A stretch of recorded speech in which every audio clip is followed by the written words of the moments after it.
नमस्कार, मैं हूं प्रदीप और आप थिंक 360 देख रहे हैं। डोनाल्ड ट्रंप का शपथ ग्रहण है 20 जनवरी को। पूरी दुनिया की नजरें टिकी हुई है इस एक आयोजन पे।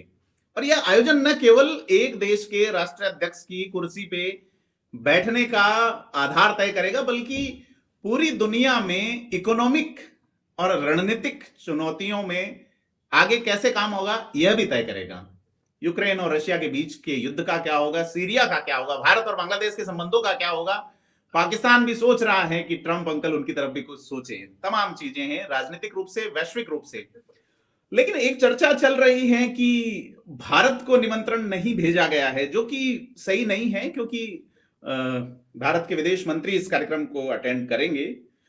एक और शख्सियत आज हमारे साथ हैं जिनको निमंत्रण मिला है ट्रंप की ओर से, और उस कार्यक्रम को अटेंड करने के लिए वे जा रहे हैं। हालांकि रहते यूएस में ही हैं, रहने वाले जालोर के सांचोर इलाके के हैं। नाम शैलेंद्र सिंह पालड़ी हैं। शैलेंद्र सिंह जी, बहुत स्वागत। आज हमारे साथ जुड़े हुए हैं हम एक ऑनलाइन कॉन्फ्रेंस के थ्रू। सर, बहुत स्वागत आपका। नमस्कार प्रदीप साहब, जय माता जी। और जय माता जी की। अच्छा लगा कि आप मैं मारवाड़ के किसी शख्सियत से मिल रहा हूँ जो जी। जर्नलिज्म में अच्छा काम कर रहे हैं। तो आपका क्या आभार। निमंत्रण वाला मामला, लोग कह रहे हैं मोदी जी को नहीं बुलाया, तो शैलेंद्र सिंह जी को कैसे बुला लिया उन्होंने? नहीं, उसमें ऐसा है ना कि देखो, मीडिया का थोड़ा सा रहता है मसाला लगाने का काम। जी जी लेकिन भारत को निमंत्रण गया है, इसमें कोई दो राय नहीं है। उसमें क्या होता है कि जो इनकी जो ट्रांजिशन टीम है जी प्रेसिडेंट इलेक्ट की, जी वो क्या करती है कि जो नेशनल इश्यूज चल रहे हैं जो स्टेट्स में, जी जैसे उन्होंने इटली की प्राइम मिनिस्टर को पर्सनली इनवाइट किया है। जी। एक तो जो क्या होता है, पर्सनल लेवल पे स्टेट्स के जो हेड्स होते हैं उनको हम्म। बुलाते हैं। उसमें इन्होंने कोई ज्यादा नहीं बुलाया, 5 से 6 लोग ही बुलाए। जी इटली, जी, बिल्कुल। अर्जेंटीना और चाइना। चाइना को किया था इनवाइट, बट उन्होंने डिक्लाइन कर दिया जी because she is like little bit, उनको थोड़ा सा हेजेमोनी दिखाना होता है कि वर्ल्ड पे कि they are not slave of the uncle Sam, जिसको एक्चुअली स्टेट्स जो ये कह रहे हैं, अमेरिकन फर्स्ट की बात कह रहे हैं डोनाल्ड ट्रंप इस बार। या जी, वो मेक टेरी अमेरिका ग्रेट अगेन। या मेगा मागा, चर्च। बिकॉज उसके बिल्कुल। बेसिस पे इन्होंने इलेक्शन जीता है। मागा, जी मेक अमेरिका ग्रेट अगेन। जी इट्स लाइक जो रिपब्लिकन पार्टी है, it's similar to the our nationalist party which is BJP of course. So in जी दोनों की आइडियोलॉजी भी मैच होती है, और इसी वजह से हमारा और इनका कनेक्शन अच्छा है आज के टाइम में। कि उसको ये कंपेयर करना कि एक इनविटेशन नहीं गया पर्सनली, इसका मतलब ये नहीं है कि प्राइम मिनिस्टर को इंपॉर्टेंस नहीं मिल रही, ऐसा बिल्कुल भी नहीं है। उसकी एक प्रक्रिया है। जी वो इन्होंने फर्स्ट फेज में जो इनवाइट किए थे पर्सनली, वो इसमें इटली और यूक्रेन का जो कॉम्बिनेशन होने वाला है फ्यूचर में कॉन्फ्लिक्ट को लेके, इस वजह से कि वो एक एज ए मध्यस्थ काम करेगी मेलोनी जी जी, बिल्कुल। इस कॉन्फ्लिक्ट को रिजॉल्व करने में, क्योंकि वो भी कंजर्वेटिव पार्टी से हैं और रिपब्लिकन भी कंजर्वेटिव लोग माने जाते हैं। जी तो वो इन्होंने कंजर्वेटिव लोगों को इनवाइट किया है। हालांकि इंडिया को यूक्रेन कॉन्फ्लिक्ट में इतना इंपॉर्टेंस नहीं देना चाह रहे ट्रंप पर्सनली, बिकॉज उनको ऐसा लगता है कि इतना इन्फ्लुएंस यूक्रेन पे अपना नहीं है, रशिया पे है, नो डाउट। देयर जी, इज नो कंपैरिजन कि रशिया हमारा, they are one of the best allies we have. बिल्कुल। बट सिर पे लाल टोपी रूसी, फिर भी दिल है हिंदुस्तानी। जी चर्चा जी, चल। जी हाँ। तो वो है कि हालांकि इन्होंने इनवाइट किया है जयशंकर को, श्री जयशंकर को, तो वो कार्यक्रम में भाग लेंगे वहां पे। जी। तो आप अपने बारे में बताएं। 29 साल की उम्र में आपको दुनिया के सर्वोच्च पद पे जो लोग हैं, उनके शपथ ग्रहण में जाने का मौका मिल रहा है। कहानी क्या है? अपना कैसा है कि मैं ऑलमोस्ट कोविड के टाइम में यहाँ पे मूव हुआ था। अपनी जी एक कंपनी थी Crozet India private limited Mumbai में। जी we were e commerce company. मैंने आफ्टर द एमबीए इन 2016 मैंने खुद का सोचा कि खुद का कार्य होना चाहिए, जी और अपन एक लेवल पे काम करें, तो हमने ई कॉमर्स कंपनी बनाई मुंबई में। और वो उसका प्रोडक्शन ऐसा था कि हम सप्लाई चेन चाइना से कनेक्टेड थी, क्योंकि जो हम सेमीकंडक्टर चिप्स में थे, जो इंडिया में कोई मैन्युफैक्चर नहीं है उसका एज ऑफ नाउ। अभी प्राइम मिनिस्टर काफी फ्लेक्सिब योजनाएं चला रहे हैं कि वो make in India and production, all the things. हाँ। जी बट वो टेक्निकली टेक्नोलॉजी इतनी क्रिटिकल है कि अ, उसमें बड़ा हैवी इन्वेस्टमेंट लगता है, ऑलमोस्ट लाइक 10,000 करोड़ मिनिमम। जी सो वो हम क्या करते थे, चाइना ताइवान से जो चिप्स आती थी इंपोर्ट करते थे, और इंडिया में हम असेंबलिंग करके सप्लाई करते थे। But due to covid outbreak government ने काफी सेवरल रेस्ट्रिक्शंस लगा दिए, तो जी वो बिजनेस को मैंने थोड़ा-सा डिफरेंट डाइवर्सिफ़ाई करके हमने मूव किया नॉर्थ अमेरिका को लेके, क्योंकि यहाँ के पर पोटेंशियल है, क्योंकि यहाँ का जो मार्केट है वो लेस कॉम्पिटिटिव है, और we are the country, India और चाइना, जहाँ पे लेबर कॉस्ट काफ़ी चीप है। जी, जी, और बिल्कुल। हम वहाँ से हम कोई प्रोडक्शन, अच्छा खासा प्रोडक्शन करके यदि यहाँ सप्लाई करते हैं, तो मार्केट वैल्यू ऑलमोस्ट 90% हो जाती है उस प्रोडक्ट की। जी, जो प्रोडक्ट वहाँ पे 10 सेंट में बनता है, 10 सेंट यूएसडी, वही जी, प्रोडक्ट यहाँ पे आप बनाने जाओगे तो उसको 100 सीए यूएसडी लग जाते हैं। जी, तो जी, इतना बड़ा गैप है प्राइस का। तो ये मैंने वो पूरा, हमारी टीम ने एक मार्केट एनालिसिस किया कि हम क्या कर सकते हैं, क्योंकि कोविड में सारी चीज़ें अनसर्टेन थी। तो जी, उस टाइम में हमने डिसाइड किया कि let's try to explore North America. और मैं यहाँ पे फिर उस बिज़नेस पर्पज़ आया, और अपना अच्छा खासा काम है यहाँ पे। आपको सारा वेबसाइट पे डाटा मिल जाएगा। जी। और फिर मैं संघ पृष्ठभूमि से आता हूँ, मेरा संघ से आरएसएस जुड़ा। संघ मतलब राष्ट्रीय स्वयंसेवक संघ। हाँ, जी, 20 साल से मैं जुड़ा हूँ उनसे, क्योंकि मेरा शिक्षण, प्राथमिक शिक्षा मेरी विद्या भारती से हुई थी उस समय से। तो जी, यहाँ पे संघ की अपनी आनुषंगिक संगठन है, हिंदू स्वयंसेवक संघ, जी। जो पूरे नॉर्थ अमेरिका में काम करता एनएसएस है। जो है, बिल्कुल। हाँ, तो जी, उनका कार्यक्रम अपना श्री राम जी देखते हैं, मनमोहन जी वैद्य के लड़के, और उन्होंने यूनिवर्सिटी भी खोली है यहाँ पे, हिंदू यूनिवर्सिटी बिल्कुल। अमेरिका में। अच्छा खासा काम है। तो ये अपना एडमिनिस्ट्रेशन, जो ट्रम्प एडमिनिस्ट्रेशन आ रहा है, उसमें अपना अच्छा खासे कनेक्शंस हैं। जी। उसमें मेन तो आप जानते होंगे स्टीव बैनन करके, जिनसे मैं हाँ, पर्सनली मिला हूँ काफ़ी बार। बिल्कुल। हाँ, तो वो ट्रम्प एडमिनिस्ट्रेशन जो पहले वाला था 2017 में, जब वो पहले के 6 महीने चीफ ऑफ द स्ट्रेटजिस्ट रहे जी, व्हाइट हाउस में, बिल्कुल। जी, जी, स्टीव बैनन। और उनका अपना माइंडसेट और आइडियोलॉजी भी सिमिलर है ऑलमोस्ट। सो जी, उनके माध्यम से मैं इन रिपब्लिकन से मेरा कनेक्शन है। और मैं कैपिटल हिल भी काफ़ी बार गया हूँ। मेरी पहली यात्रा 2023 में हुई थी कैपिटल हिल की, जहाँ पे मैं आर.ओ. खन्ना, जो अपने कैलिफोर्निया से रिप्रेजेंट हाउस ऑफ रिप्रेजेंटेटिव है। जी, जी, एचआर है, बिल्कुल। हाँ, वो काफ़ी इंडियन ओरिजिन है, मतलब उनके जी। पेरेंट्स हाँ, बिल्कुल, एंसेस्टर। अभी तो जैसे रामास्वामी यहाँ पे हैं और उसके अलावा वाइस प्रेसिडेंट जो है उनकी वाइफ इंडियन है। ये जी। जी, बिल्कुल। नहीं, तो हाँ, उषा और ये विवेक रामास्वामी है, इवन जेडी वेंस जो वीपी है, वाइस प्रेसिडेंट इलेक्ट, उनकी वाइफ भी इंडियन ओरिजिन है। जी, जी, और बिल्कुल। नॉट जस्ट विवेक रामास्वामी, उसमें आप काश पटेल को देखेंगे, जो काश पटेल जो एफबीआई एफबीआई के हेड है, बिल्कुल। FBI chief. हाँ, वो अभी सेनेट हेयरिंग होनी है, क्योंकि यहाँ पे जी, क्या प्रोसेस होता है कि प्रेसिडेंट अनाउंस कर सकता है नाम, जी, लेकिन बिल्कुल। अप्रूवल जो होता है वो सीनेट का लगता है, विदाउट सीनेट सुप्रीम सीनेट। है वहाँ, बिल्कुल। हाँ, जी, तो मैं सीनेट की कार्रवाई में भी भाग लिया हूँ एज़ ए जी, ऑब्जर्वर। और जी, हाउस ऑफ रिप्रेजेंटेटिव में भी मैं पार्टिसिपेट किया हूँ।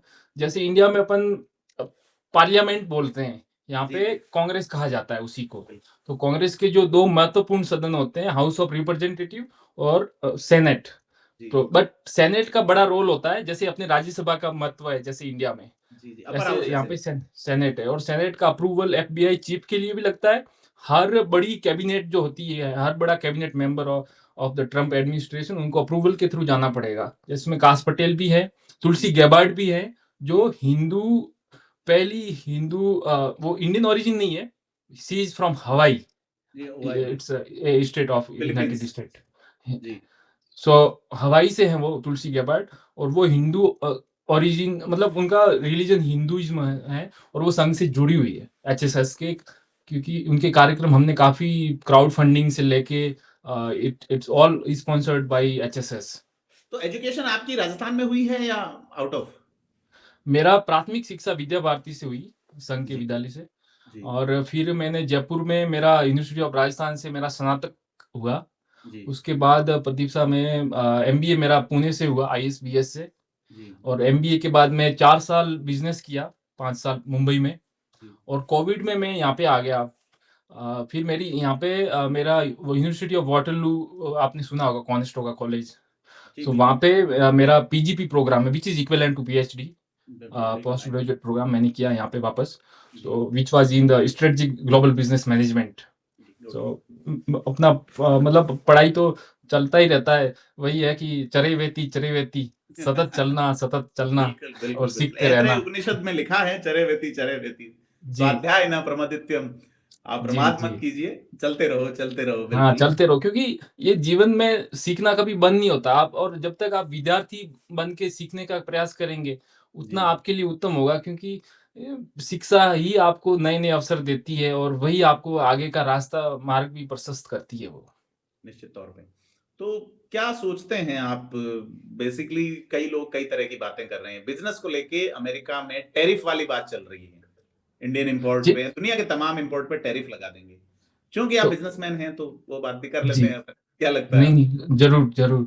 प्रदीप साहब, उसमें ऐसा है ना कि बिज़नेस में इंडिया को हमें बेनिफिट ही होने वाला है। उसका मैं रीज़न बताता हूँ। कि चाइना जो है उसका, अभी ट्रम्प के एजेंडे में चाइना है। उसको क्या करना है कि ही वांट्स कि चाइना का डिक्लाइन हो economically, because they R G, doing very well. United states भी अच्छा कर रहा है। इनका इकोनॉमी, आप जीडीपी रेट देखोगे तो 2% है। जी, चाइना का 5% है। जी, और सारी की सारी सप्लाई चेन, जी, क्रिटिकल प्रोडक्ट्स सारे के सारे चाइना से आते हैं। इनकी लेबर कॉस्ट वेरी हाई। दे यहाँ पे आप मुझे सपोज़ मुझे मेड चाहिए घर के लिए, एग्ज़ाम्पल मैं बोल रहा हूँ। जी, जी, बिल्कुल।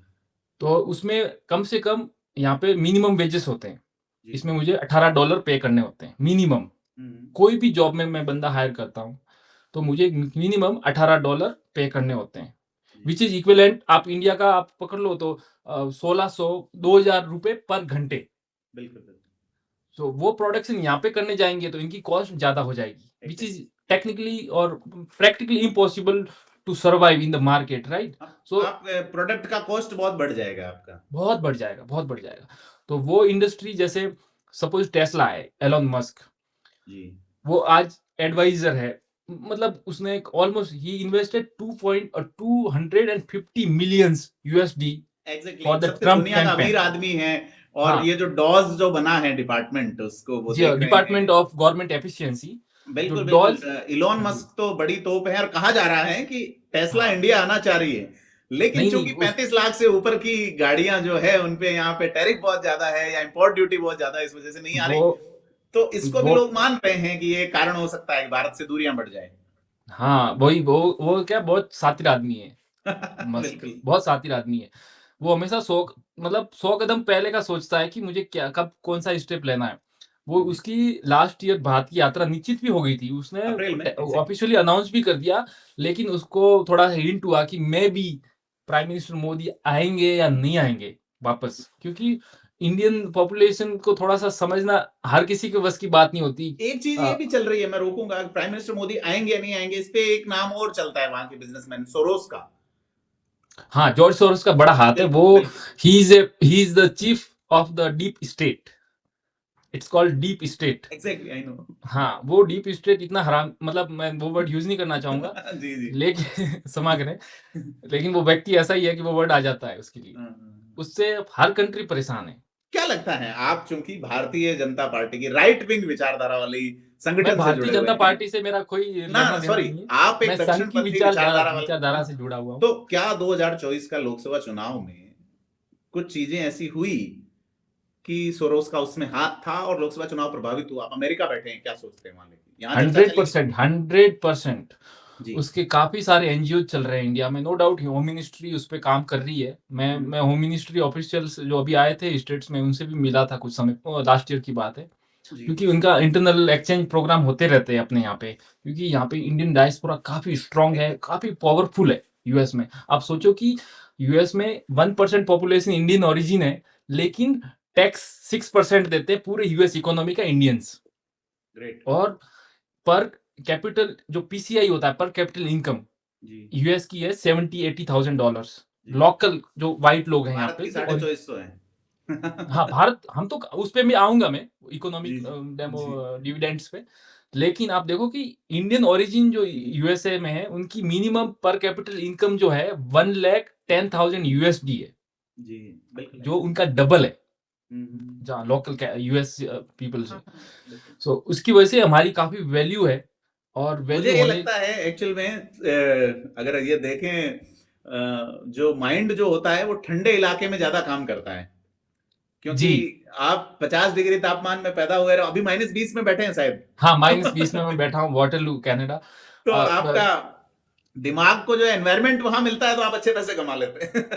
जी, मैं तो मेरा कभी पैसा तो मेरा महत्व रहा ही ना नहीं, ना, मैं मैं तो टोटल समाज आप के जो लिए कह रहे हैं कि समर्पित। पर कैपिटा इनकम वहां ज्यादा है, वहां टैक्स हाँ, ज्यादा दे रहे हैं, हमारे वाले को वहां टैक्स देने में दिक्कत नहीं है, वहां रोड के रूल फॉलो करने में दिक्कत नहीं है, यही थोड़ा समस्या है क्योंकि गर्मी ज्यादा है। हाँ, वो भी सब सही होगा। आप थोड़ा इंतज़ार करिए, समय जी जी जी। बदलाव की ओर है। हाँ, सब हाँ, ठीक होगा क्योंकि हमें बहुत कुछ आगे करना है और हमें 70 साल भारत ने बर्बाद कर दिए जी अ, एक गलत नेतृत्व के अभाव में। जी मतलब गलत नेतृत्व की वजह की से। वजह से। लेकिन हाँ, जी तो वो भी चीज़ें सब ठीक होगी। लेकिन अभी हम यहाँ पे बात करें अमेरिकी सरकार में अपनी सहभागिता, जो भारतीय सहभागिता आप देखोगे, तो इस जी बार अपने इंडियन ओरिजिन काफ़ी बड़ी-बड़ी पोज़ीशंस पे जा रहे हैं यूएस एडमिनिस्ट्रेशन में। और जी वो डिफाइन करेंगे कि यूएस इंडिया की रिलेशनशिप एक टॉप लेवल पे जाए, उस लेवल पे। और वो हमारे लिए इंडियाज़ ग्रोथ स्टोरी बिल्कुल। Supported by the diaspora of Indian nationals outside the India, वो हम करेंगे। और अपने आप सोचो कि चाइना पे जब ये ट्रम्प टैरिफ लगाएगा 60% एज़ ही सेड, बट वो थोड़ा-सा Trump, he is not stable person. Exactly. मतलब वो बोलते हैं ज़रूर, लेकिन जी इम्प्लीमेंटेशन में वो थोड़ा-सा फिर आनाकानी हो जाती है क्योंकि वो थोड़े बोल बच्चन भी है, मैं वो वर्ड हाँ, यूज़ करूँगा। चुनावी डायलॉग और हाँ, धरातल की चीजें अलग होती हैं, नेता दो लाइफ जीते हैं, हाँ, एक चुनावी तो मोड में होते हैं और एक सेफ मोड में होते हैं, हाँ, कंप्यूटर मतलब चलता है ना सेफ इंडिया मोड में में। थोड़े से नेता ज़्यादा ही बड़बोले हैं, जी। लेकिन ट्रम्प साहब भी थोड़े से उनसे मिले हुए भारतीय नेताओं की तरह, मतलब मिलनसार हैं उनके माइंडसेट में। बिल्कुल बिल्कुल। मैं यही कहूँगा प्रतीक्षा कि जब ये 60% तो चलो दूर की बात है, बट जो भी टैरिफ लगाएगा चाइना पे, हम्म, उनका उसकी वजह से इन्फ्लेशन बढ़ेगा स्टेट्स में, जी व्हिच इज़ अल्टीमेटली पे कौन करेगा? लोकल लोग। क्योंकि जी आप किसी के ट्रम्प के पास मैजिक स्टिक नहीं है कि वो चुटकी में आके टैरिफ लगा के स्टेट में प्रोडक्शन चालू कर दे या मैन्युफैक्चरिंग हब बना दे, वो जी पॉसिबल नहीं है। चाइना को भी 30 से 40 साल लगे हैं कि आज वर्ल्ड की फैक्ट्री बनाए वो। बिल्कुल। तो वो एक critical supply chain, skilled labour, suppose एक एग्ज़ाम्पल मैं बोल रहा हूँ, इंडिया टेक्नोलॉजी ने एंड ऑल द थिंग्स सारी। हाँ, बिल्कुल। जैसे इंडिया में आप देखोगे कि फ्लैगशिप इन्वेस्टमेंट आ रहा है फॉक्सकॉन की तरफ से। जी ताइवान बेस्ड कंपनी है जो जी आईफ़ोन का पार्टनर है, एप्पल पार्टनर इन द वो इन्वेस्ट करी साउथ इंडिया में, बहुत सारे उसके प्लांट चल रहे हैं। लेकिन वहाँ लेबर नहीं मिल रहा है उसको, स्किल्ड लेबर। हम्म, सो आप सोचोगे कि इंडिया चाइना का जो ट्रूस हुआ है, उसमें एक बड़ा रीज़न ये भी है कि we need technical support from the Chinese workers to जी implement in India, in within the Indian facilities of Foxconn. Okay. So ये सप्लाई चेन जो होता है वो स्किल्ड आप रातों-रात तैयार नहीं कर सकते। सही तो बात वही है। मैं एग्ज़ाम्पल में रिलेट कर रहा था स्टेट से, यूनाइटेड स्टेट से, कि वो ट्रम्प का जो विज़न है वो क्या उनका प्लानिंग ऐसा है कि वो हर कंट्री पे टैरिफ लगाएँगे ताकि उनका मैन्युफैक्चरिंग जो है वो स्टेट में आ जाए वापस, जो पहले था एक एग्जैक्टली। टाइम में। उसमें टाइम लगता है और वो उसमें 20 साल, 25 साल जितना भी लग सकते हैं। पर वो एक तो शुरुआत वो कर बेसिकली। हाँ, लेकिन जो भी टैरिफ लगेंगे चाइना पे, उसका बेनिफिट ये होगा इंडिया को कि हमारा एक्सपोर्ट बढ़ेगा। हमारे पे भी टैरिफ लगेगा, ऐसा नहीं बोल रहा हूँ कि हमारे पे हम बच जाएँगे, लेकिन हमारे को थोड़ी-सी लीनिएंट, हम हमारे पे थोड़ा-सा वो लीनिएंट रहेगा कंपेयर टू चाइना, क्योंकि we are the one of the populous country, exactly. Largest population we have. And हमारी जो आप देखोगे ना कि हमारे पास सबसे बड़ा डिविडेंड क्या है? Young population. इंडिया की एवरेज यंग पॉपुलेशन की एज आप देखोगे तो 35 है। ऑल टुगेदर मैं बोल रहा हूँ, हाँ हाँ, बिल्कुल। One of the youngest country. और हमारे यही बेनिफिट कर सकता है कि हम मैन्युफैक्चरिंग सेक्टर, ये जो फेज है ना 4 साल का ट्रम्प का, इस हम्म, फेज में इंडिया सेल्फ रिलायंस बन सकता है और एक्सपोर्टर भी बन सकता है और ग्लोबल फैक्ट्री 2.0 बन सकता है आफ्टर द चाइना। जी तो बिल्कुल। ये हमारे लिए एडवांटेजेस क्रिएट करेगा इंडिया के लिए, ट्रम्प की जो टैरिफ पॉलिसीज हैं। नो डाउट वो यूएस के लिए बेनिफिट है बिकॉज़ अमेरिका फर्स्ट पॉलिसी है उनकी। हाँ हाँ, निश्चित। लेकिन या लेकिन मैं यही कहूँगा प्रदीप साहब कि ओवरऑल भारत के लिए वो अच्छा है। भले वो थोड़ा इम्पोर्टेंस कम देगा, मैं जहाँ तक जानता हूँ। अभी 1 साल वो पूरा उसका फ़ोकस यूक्रेन रशिया वॉर पे है। जी हमास का और उनका कल वैसे भी डील हो गया है ऑफ़िशियली, हमास और इज़राइल का। तो उनका ऐसा है कि वो कैसे भी करके उसको यूक्रेन और रशिया का अच्छा, वॉर को कॉन्फ्लिक्ट रोके। सॉल्व करना है और ओके। थोड़ा-सा उसकी वज़ह से उसकी वैल्यू भी बढ़ेगी। क्योंकि वो पर्सन ऐसा है ना कि वो बिज़नेस फ्रेंडली बंदा है। उसको हाँ हाँ, वॉर-वॉर से कोई मतलब नहीं है, उसको वो मनी माइंडेड पर्सन है और वो गुजराती है वो। ग्लोबल इकोनॉमी ग्लोबल इकोनॉमी के लिए वो काफ़ी हम्म, मददगार साबित होगा वो। जी जी जी बिल्कुल। जी। तो चलो अच्छा लगा, आपको इनविटेशन मिला है और जी, आप जी। जाएं, और अनुभव ज़रूर, पे भी ज़रूर। बात करेंगे बाद में फिर अगर आपको समय जी, मिला, जी। अवश्य, अवश्य है ना? प्रदीप साहब। आप राजस्थान को लेके क्या सोच रहे हो अब? इकोनॉमिक चूंकि बड़ा वहां कर रहे हो, यहाँ भी इन्वेस्टमेंट की बात चल रही है कि इन्वेस्टमेंट आ रहा है राजस्थान में। भजनलाल जी ने एक समिट की, आपने अभी जिले वाला लेटर लिखा कि साहब हमारे जी, जी। सांचौर के जिले को मत हटाइए। हाँ, क्या हाँ। सोच मैंने रहे हैं लिखा था अपने लोगों के लिए? जी एक्चुअली क्या होता है ना प्रदीप साहब, वहाँ पे हमारे पास मैं मतलब ऑनेस्ट, मैं व्यक्तिगत टिप्पणी तो नहीं करूँगा, जी लेकिन हमारे को राजनीतिक तौर पर परिपक्व होने में काफ़ी समय लगेगा Rajasthan, not just Rajasthan, India को, क्योंकि वहाँ जी की जनता वोट जो देती है जातिवाद, जी जी बिल्कुल। ये ऐसे मुद्दे हैं। जैसे हमारा क्षेत्र की मैं बात करूँ, जहाँ मैं सांचौर से आता हूँ, हम्म, वहाँ पे उन्होंने एक जो भी नेता है, वो उसको चुना जिसको उसने कोई भी आवाज़ नहीं उठाई जिले के लिए। जो लड़ना चाहिए वो लड़ा नहीं, जी और जिला चला भी गया, और जिला लाना और उसको वापस भेजना, ये सबसे बड़ी मूर्खता का कारण है। क्योंकि आप यदि इतने बड़ी पॉपुलेशन वाले एरिया को रिप्रेजेंट कर रहे हो, जो दूर-दराज में है, पाकिस्तान बॉर्डर पे, वहाँ पे ड्रग्स वगैरह बहुत सारी समस्या हैं। अब मैं सांचौर से, मैं जानता हूँ कि वहाँ पे आई नो। क्या-क्या समस्या हैं, और जिला दूर पड़ता है। जालोर जाने के लिए आप सोचो कि मतलब 5 घंटे लग जाते हैं जालोर मुझे जाते-जाते, पता क्योंकि एक है। तो रोड नहीं है प्रॉपर। मैं रहा हूँ, मुझे पता है, क्योंकि मैं ऑलमोस्ट लोगों से भी सुनता रहता हूँ कि बहुत बड़ी नेतृत्व के अभाव में ये जिला गया है हाँ हमारे यहाँ बिल्कुल से। निश्चित जो भी वहाँ पे लोकल विधायक है, उसने आवाज़ तो उठाई नहीं, और वहाँ पे नेता क्या करते हैं, एक-दूसरे की चापलूसी करने में ही बिज़ी रहते हैं कि क्या पता हमें आगे कोई थोड़ा बहुत इम्पोर्टेंस मिल जाए। वो उसी के अभाव में उन्होंने जनता को सिर्फ़ मूर्ख बनाया कि हाँ, हम कर रहे हैं, लेकिन किया कुछ नहीं। यदि वो फाइट करते ना, ऑनेस्टली कोई फाइट करता, तो जिला जाना इम्पॉसिबल था। जब वो भरतपुर में जो मुख्यमंत्री का जो क्षेत्र है, उसका जिला जीत रह वाला। सकता है। बिल्कुल। हाँ, जो तो 35 किलोमीटर है भरतपुर से, उसको बचा लिया, लेकिन हम 140 वालों को दूर कर दिया। तो ये गलत है। इवन आप सोचोगे कि हाँ, वो मैं नहीं बोल रहा हूँ कि 17 जिलों पे फिस्कल के हिसाब से वो एक बहुत बड़ा प्रॉब्लम होता है जिले पे, क्योंकि कार्यभार के साथ-साथ वित्त भार बहुत बड़ा मुद्दा है राजस्थान में, क्योंकि हमारे पास इंडस्ट्री नहीं है, सोर्स ऑफ इनकम नहीं है गवर्नमेंट के पास। तो इतना बड़ा इन्वेस्टमेंट, इंफ्रास्ट्रक्चर भी काम करना पड़ता है, नए-नए एम्प्लॉइज़ हायर करने पड़ते हैं। एक एडमिनिस्ट्रेशन डेवलप करने में कम से कम 600 से 700 लोग लगते हैं जिला एडमिनिस्ट्रेशन में। बिल्कुल तो बिल्कुल। उस वजह से वो एक टेक्निकल कारण भी होंगे, लेकिन जिला बच सकता था। मैं ये बता रहा हूँ कि वो नेतृत्व की वजह से गया है। और जालोर सिरोही जो इलाका है, वहाँ पे उनको एक ऐसे नेतृत्व की ज़रूरत है जो शिक्षित हो, और भविष्य में उनकी आवाज़ राष्ट्रीय स्तर पे उठा भी सके, और राज्य में जो भी विधायक हो, वो भी राज्य स्तर पे उनकी आवाज़ भी उठा सके। ऐसे नेता होने चाहिए। वहाँ पे जनता को जातिवाद के मुद्दों पे वोट नहीं देना चाहिए। यदि वो कोई राइट कैंडिडेट है, ये नॉट जस्ट सांचौर, जालोर, सिरोही और राजस्थान, और मैं पूरे भारतवर्ष के तौर पे कहूँगा कि वहाँ पे जो छोटी-छोटी मानसिकता पे जो वोट देते हैं, जातिवाद, भाषावाद, प्रांतवाद, वो नहीं होना चाहिए। और दूसरा एक बहुत बड़ा कॉन्फ्लिक्ट होगा फ्यूचर के लिए, मैं अभी भी मैं आपको मतलब बता रहा हूँ आपके प्लेटफ़ॉर्म के माध्यम से, फ्रीबीज़।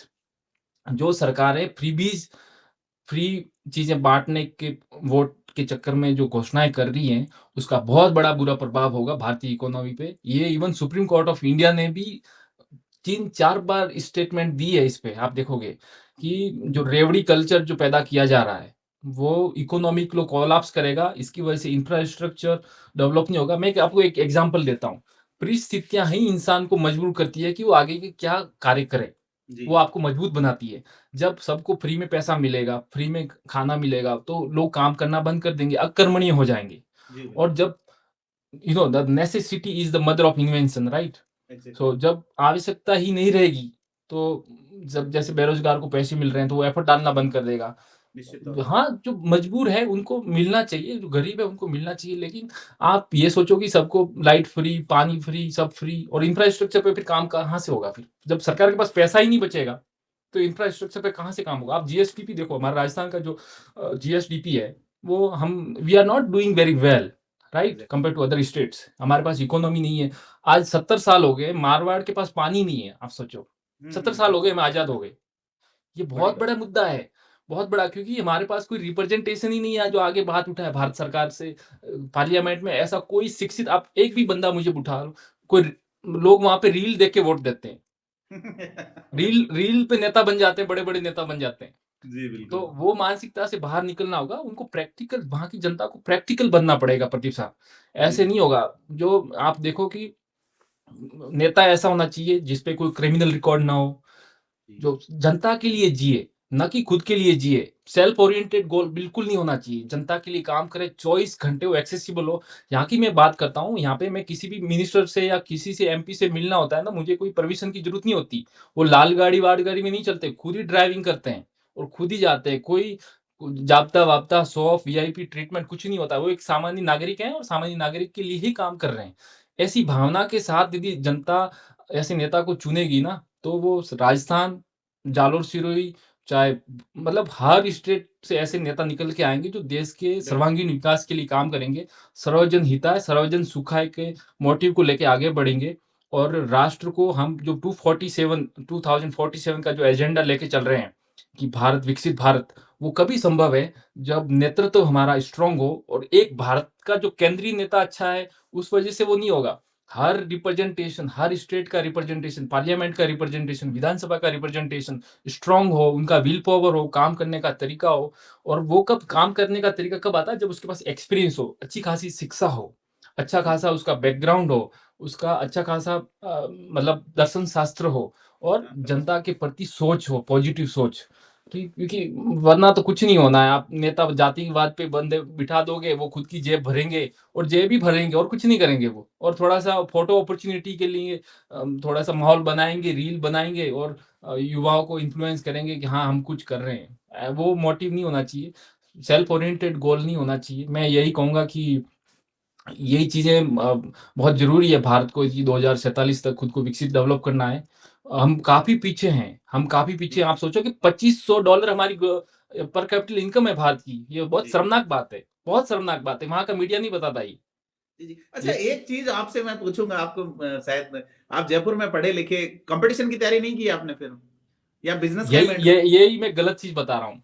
आज भारत पीछे है क्यों? क्योंकि वहाँ पे वो नौकरी को इम्पोर्टेंस देते हैं।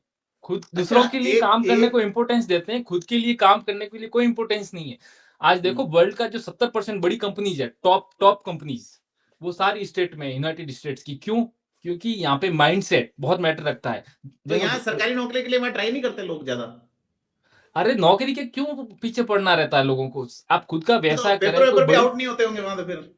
नहीं, नहीं, यहाँ नौकरी का कोई वैल्यू नहीं है। यहाँ हाँ, पे हाँ, हाँ। सेल्फ नौकरी ऐसा मैं नहीं बोल रहा हूँ कि सब ऐसे तो नौकरी भी करते हैं लोग, हाँ, हाँ। लेकिन इंसान ऐसा माइंडसेट होना चाहिए कि वो खुद का कुछ करे, लोगों को जॉब दे। जॉब प्रोवाइडर्स आप बने, जॉब सीकर नहीं हाँ, बेसिकली। सीकर ना बने। अभी मैं एक जयपुर में रहा हूँ, मैं 2011 में मैं जयपुर में पढ़ा था। तो जी, मैं एक एग्ज़ाम्पल रियल टाइम एग्ज़ाम्पल मैं देता हूँ प्रदीप साहब को। मेरे साथ 4 से 5 छात्र थे वहाँ के सांचौर के ही मतलब जालोर के। वो मैं 2011 में उनके साथ पढ़ता था और जी। वो आज भी वहाँ कॉम्पिटिशन की प्रिपरेशन कर रहे हैं जयपुर में 15 साल। यही जो उम्र होती है ना 30 साल तक की उम्र, ये गोल्डन पीरियड होती है। यदि इंसान गलत आदत, गलत चीज़ों में घुस जाता है, हाँ, तो वो फ्यूचर में भी कुछ नहीं कर सकता 30 के बाद ही। और हाँ। वो लोग 15-15 साल एक रॉन्ग डायरेक्शन में इन्वेस्टमेंट करके बैठे हैं वहाँ पे प्रिपरेशन कर रहे हैं, हम आरएस बनेंगे, लाल बत्ती लाएँगे, वो हवाई सपने देख रहे हैं। बट वो ऐसा तो है नहीं क्योंकि एक तो बहुत बड़ा एक तो तो वो कॉम्प्लेक्स सांचौर सिस्टम है। के आप ये उधर सांचौर तो बदनाम हो गया सर पेपर लीक के लिए खासा। हाँ, वो मैं जानता हूँ, मैं सुना हूँ उसके बारे हाँ में। ना, तो उन वो बेचारों को वो भी पेपर नहीं एक मिला होगा सर। वो भी एक वो बहुत बड़ा गंभीर विषय है उसको मतलब वही है कि सरकार की कमी है। आप तो देखो लूप होल्स ढूँढने वाले तो ढूँढते रहेंगे, राइट? जी, जी, वो बिल्कुल। सरकार का काम है कि वो लूप होल्स को खत्म करें कि जब लीकेज कहाँ से हो रहा है? वो ब्यूरोक्रेसी, राइट? ना, हर जगह बड़ी बात करप्शन कह रहे हो फैला सर। हुआ है, ऊपर से नीचे तक करप्ट लोग हैं। अभी आप सोचो कि करप्शन ही करप्शन है, तो वो पेपर लीक करने वाले को तो अपॉर्च्युनिटी मिल रही है कि वो जी, पैसा साम-दाम दंड भेद करके पेपर लीक कर दे और फिर बेच दे। मैं ऐसे काफ़ी लोगों को जानता हूँ कि वो 15-15 साल से जयपुर में प्रतिस्पर्धा की तैयारी कर रहे हैं, लेकिन उनकी जॉब नहीं लग रही है। तो रॉन्ग डायरेक्शन में वो उस पे ही डिपेंड रहना, ये गलत है प्रदीप साहब। कि मैं ये बोलूँगा कि जॉब प्रोवाइडर बनना चाहिए, ना कि जॉब सीकर। आप देखो कि वर्ल्ड की सबसे बड़ी-बड़ी कंपनियाँ सारी स्टेट्स की हैं, यूनाइटेड स्टेट्स की। उसका रीज़न ये है कि यहाँ पे लोगों का माइंडसेट होता है कि खुद का कुछ करना है। जी, जी। बिल्कुल, विचार सबसे हाँ, इम्पोर्टेंट चीज़ है, आपके अंदर हाँ, विचार ही नहीं है। हाँ, भगवान बुद्ध ने भी कहा है, जैसा आप सोचते हो वैसा आप बनते हो, राइट? जी, जी। तो यही है माइंडसेट बहुत मैटर रखता है, वो परसेप्शन लोगों को बदलना होगा वहाँ पे कि आप कुछ बड़ा करें। यूनिकॉर्न्स कंपनी आप देखोगे, जी, जी, जो इंडिया के बच्चे यहाँ आके आप सोचो कि इतने स्टेट में लोग हैं, यूनाइटेड स्टेट्स में जो यूनिकॉर्न्स जैसे 100 यूनिकॉर्न्स पर ईयर डेवलप हो रहे हैं, एग्जांपल के लिए बोल रहा हूँ। तो जी। उसमें जो सबसे बड़ा जो बाहर का सोर्स है वो इंडिया है। इंडिया के लोग यहाँ मूव होके कंपनियाँ खोल रहे हैं, निश्चित साउथ तौर इंडिया पे। वगैरह की। हाँ। एनवायरनमेंट मिल रहा है उनको और माहौल मिल टेक रहा है। टेक कंपनियाँ क्योंकि 2 चीज़ें हैं यहाँ पे, एक तो सीड जर्मिनेशन जिसको हम एक वर्ड यूज़ करते हैं स्टार्टअप में, जी, जिसमें क्या होता है इन्वेस्टमेंट ईज़िली मिल जाता है यहाँ पे, वेरी बिल्कुल। ईज़ी। मतलब आप जैसे आइडियाज़ लेके जा रहे हो कि जी, मैं ये कंपनी खोलना चाहता हूँ, ये मैं बहुत बड़ा मेरा ये प्लेटफ़ॉर्म है, आप पूरा ब्लूप्रिंट लेके जाते हो कि ये टेक्निकल चीज़ें हैं ये, आपके लिए इन्वेस्टमेंट आप 5 जगह विज़िट किए इन्वेस्टमेंट बैंक्स वगैरह में, तो कहीं न कहीं अप्रूव हो जाता है। वही चीज़ इंडिया में बहुत लाल फीताशाही वो चलती है, रेड टेप इतना लंबा-चौड़ा है और ब्यूरोक्रेसी इतनी करप्ट है कि आपको कोई सपोर्ट नहीं मिलता। नो डाउट आप विदिन लास्ट 15 ईयर हमने काफ़ी कुछ चेंज किया है, लेकिन फिर भी हमें बहुत आगे यात्रा करनी बाकी है। तो वही है कि लोगों को वहाँ पे थोड़ा ध्यान देना चाहिए, इंडस्ट्री क्रिएट करें, बिज़नेस क्रिएट करें, लोग जॉब्स क्योंकि बहुत बेरोज़गार मैं देखता हूँ अनएम्प्लॉयमेंट रेट बहुत हाई है इंडिया में। लोग 8-8 घंटे तो रील्स देखते हैं वहाँ पे। मतलब युवा पीढ़ी उसमें ही टाइम वेस्ट कर रही है। बिल्कुल, बिल्कुल। तो उनका कोई मोटिव होना चाहिए, उनको एक पर्पस देना चाहिए। चलो जॉब नहीं मिल रही है तो कुछ कुछ तो करें, उद्यम खोलें, बिज़नेस खोलें, कुछ भी करें। मतलब बैठने से कुछ नहीं होता, आपको जीवन मिला है तो आपको प्रयास करना चाहिए। रिग्रेट कब होता है जब वो घर पे बैठे रहते हैं, करते कुछ नहीं, अकर्मण्यता आ जाती है और सिर्फ सपने सोचते हैं, तो वो तनाव पैदा करता है। उससे अच्छा है कि धरातल पे जाएँ, काम करें, मेहनत करें, फेलियर होना, ना होना वो बाद की बात है। एटलीस्ट आप एफर्ट तो डालें। और बिल्कुल सही बात। 100% एफर्ट डालेगा कोई मुझे नहीं लगता कि आपको प्रोडक्टिव रिजल्ट ना मिले, ऐसा हो ही नहीं सकता। निश्चित तौर पे, बड़ी बात है सर। तो खासा लंबा और अच्छा संवाद रहा। तो क्या ट्रम्प के शपथ ग्रहण में क्या पहन के जाएँगे आप? ऐसे सर्दी खूब होगी। नहीं, मतलब सर्दी है वहाँ पे -20 प्रिडिक्टेड है। मैं हाँ, फिर टेम्परेचर तो देख ही रहा था। पूरी तैयारी की होगी आपने। -20 है और इस बार आर्कटिक वेव्स जो होती है यहाँ पे, वो हुँ, उसकी वजह से और one of the coldest year inauguration है। होने वाला है ट्रम्प का, one of the coldest after the Jimmy Carter. So okay. बहुत चैलेंजिंग होगा बट देखते हैं कि क्या होता है। हम तो हाँ बिल्कुल, महत्वपूर्ण है कि कुछ साजो-सामान लेके जाएँ वरना बहुत वेव्स चले क्योंकि जो इवेंट होता है वो आउटडोर होता है। एग्ज़ैक्टली। कैपिटल हिल के आउटसाइड में होता है। तो हुँ, उसमें उस वजह से वहाँ पे तो हीटिंग वैसे क्या होता है इन इन जनरल कि यहाँ पे हीटिंग सिस्टम काफ़ी स्ट्रॉन्ग है नॉर्थ अमेरिका हुँ, में। हुँ। तो वहाँ पे आपको इन हाउस तो प्रॉब्लम नहीं आती कभी, फील ही नहीं होता। बट बाहर जब आउटडोर होते हैं तो काफ़ी टफ होता है। -20 इज़ टू एक्सट्रीम राइट? जी, बिल्कुल, बिल्कुल। जी, को